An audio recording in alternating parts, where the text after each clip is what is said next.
معزز سامعین، آج کی کہانی انتہائی سبق آموز ہے، اسے اسکیپ مت کیجیے گا۔ اور ہاں، اگر آپ کو دھرتی وائس کی یہ کاوش اچھی لگے تو لائک، کمنٹس اور سبسکرائب ضرور کیجیے گا۔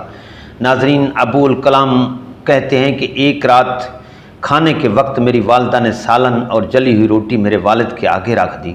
میں والد کے رد عمل کا انتظار کرتا رہا کہ شاید وہ غصے کا اظہار کریں گے، لیکن انہوں نے انتہائی سکون سے کھانا کھایا اور ساتھ ہی مجھ سے پوچھا کہ آج اسکول میں میرا دن کیسے گزرا۔ مجھے یاد نہیں کہ میں نے کیا جواب دیا، لیکن اسی دوران میری والدہ نے روٹی جل جانے کی معذرت کی۔ میرے والد نے کہا، کوئی بات نہیں، بلکہ مجھے تو یہ روٹی کھا کر مزہ آیا۔ اس رات جب میں اپنے والد کو شب بخیر کہنے ان کے کمروں میں گیا تو ان سے اس بارے میں پوچھ ہی لیا کہ کیا واقعی آپ کو جلی ہوئی روٹی کھا کر مزہ آیا؟ انہوں نے پیار سے مجھے جواب دیا، ایک جلی ہوئی روٹی کچھ نقصان نہیں پہنچاتی، مگر تلخ رد عمل اور بد زبانی انسان کے جذبات کو مجروح کر دیتے ہیں۔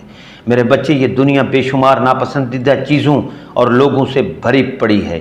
میں بھی کوئی بہترین یا مکمل انسان نہیں ہوں، اور میں یہ سمجھتا ہوں کہ ہمارے ارد گرد کے لوگوں سے بھی غلطی ہو سکتی ہے۔ ایک دوسرے کی غلطی کو درگزر کرنا، رشتوں کا احترام ہی تعلقات میں بہتری کا سبب بنتا ہے۔ ہماری زندگی اتنی مختصر ہے کہ اس میں معذرت اور پچھتاووں کی کوئی گنجائش نہیں ہونی چاہیے۔